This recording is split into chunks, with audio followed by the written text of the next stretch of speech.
I'll be talking about the corona pandemic, migrant labor, and reproductive finance in India. First of all, thank you very much for inviting me and also for the opportunity to present some of my ongoing PhD research. Unsurprisingly, my research has been impacted by the corona crisis, and this is why I would like to start by showing you two pieces of art that emerged during the first lockdown in India in 2020. There's a poem and a picture. The picture is from Vikas Thakur, and it was first featured by Tricontinental Institute for Social Research in May 2020. Suddenly, they were everywhere. Their bodies were visible. Their pain was acknowledged. Images of millions of migrant laborers on the streets of India's megacities, packing their meager belongings and trying to find a way home, capture the public attention since the abrupt announcement of a nationwide lockdown at the end of March 2020. Suddenly, newspapers were interested in the precarious livelihoods of India's new working class, torn between an agrarian crisis in rural areas and the promises of wealth in the emerging global cities on the subcontinent. The poet Ghazala has summarized this condition aptly. The pandemic raged. The workers and laborers fled to their homes. All the machines ground to a halt in the cities. Only their hands and feet moved. Their lives they had planted back in the villages. The sowing and harvesting was all back there, of the jowar, wheat, corn, bajra, all of it. Those divisions with the cousins and brothers, those fights at the canals and waterways, the strongmen hired sometimes from their side and sometimes from this, the lawsuits dating back to grandparents and granduncles, engagements, marriages, fields. Drought, flood, the fear, will the skies rain or not? They will go to die there where there is life. Here, they've only brought their bodies and plugged them in. They pulled out the plugs. Come, let's go home. And they set off. They will go to die there where there's life. Prior to the pandemic, it was estimated that there were more than 100 million migrant laborers in India, dominated by the most marginalized sections of society, including Dalit and Adivasi. And yet, it came as a surprise to many that it was these construction workers, street vendors, domestic workers, drivers, security guards, and factory workers who underpinned India's shining growth models who were the ones most affected by the lockdown. According to a recently released report from Oxfam, 73% of the wealth generated in 2017 went to the richest 1% in India, while 67 million Indians at the lower end of the wealth scale saw only an increase of wealth of 1%. Growth numbers may have disguised the existential crisis of India's migrant laborers, but the pandemic has brought it to its fore. A report from the Stranded Workers Action Network, which compiled data from more than 10,000 migrant laborers 32 days since the lockdown, visualizes this existential crisis. To just quote a few numbers, 72% said their rations will finish in 2 days. 82% had not received any rations from the government. 78% had 300 rupees or less with them. And nearly none have received any cash relief from the government. How could these laborers sustain themselves amidst such devastating conditions? Some have not succeeded and died, not from the virus, but from the depriving social conditions that existed prior to the pandemic. Many had to cut their sustenance below minimum requirements with unknown long-term effects, but it is certain that the overall health of these workers is likely to have deteriorated substantially. In this context, most migrant laborers have taken on a debt for life. More than 9 out of 10 migrant laborers have taken a loan for rations or other essentials.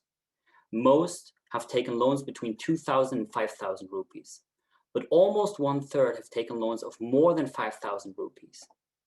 To put these numbers into context, the average earning of most of the daily wage laborers would be between 250 and 280 rupees per day.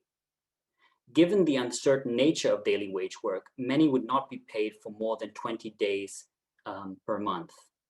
In other words, a loan between 5,000 and 8,000 rupee is as high as a monthly income for many of those laborers.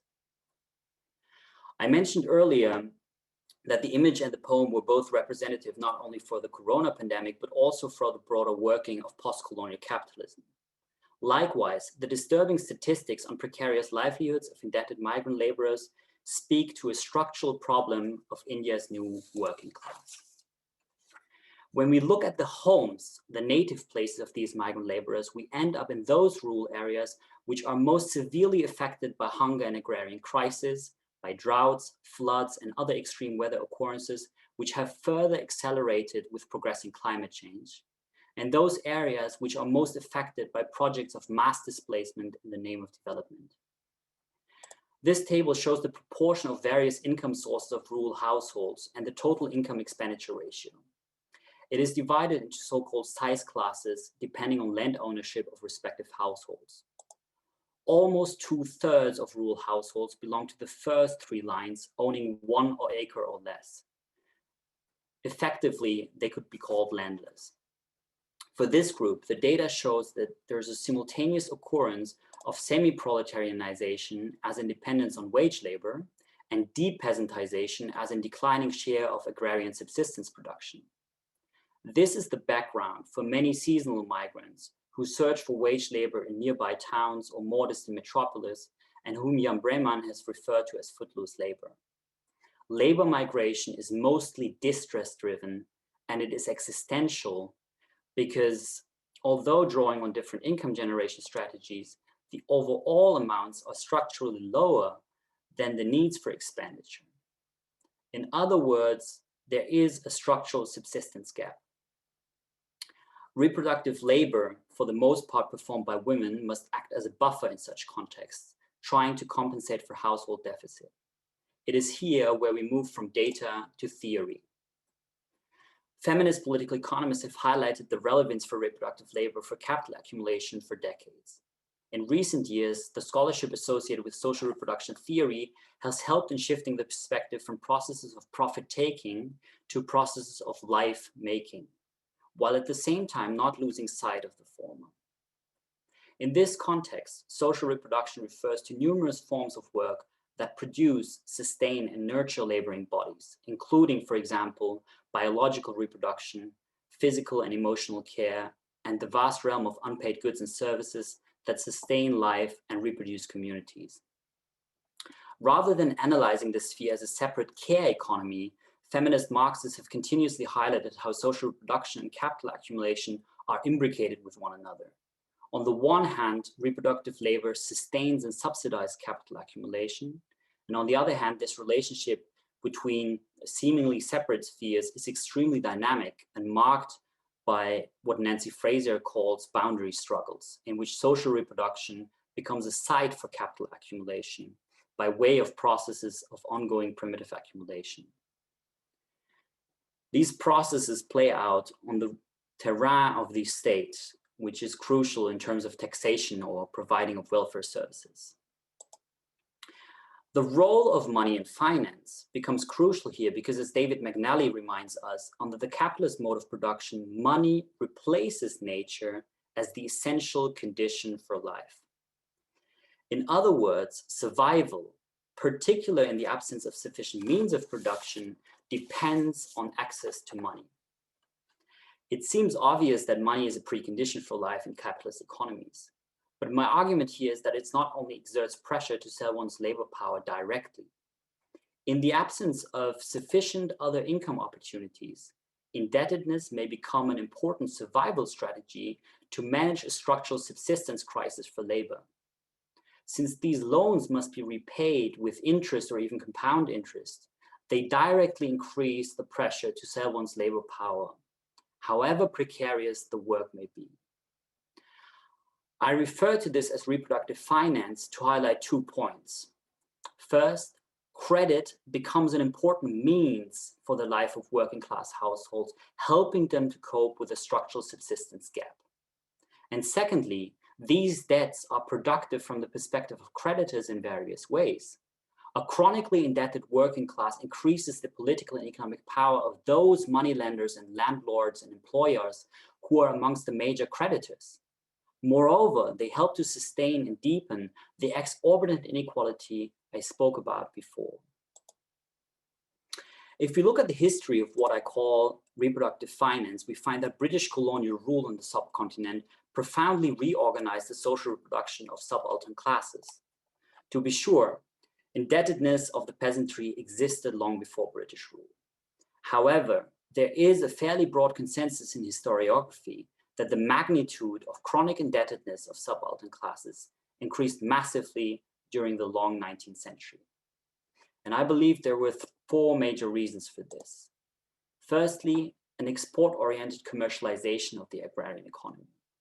Second, the pressure of fixed land taxation in monetary value, including the possibility to displace peasants if they could not pay tax. Thirdly, the erosion of pre-colonial communal subsistence, which was very much linked also to the enclosure of commons by the East India Company. And fourthly, the caste-based and colonial-backed rise of professional moneylenders.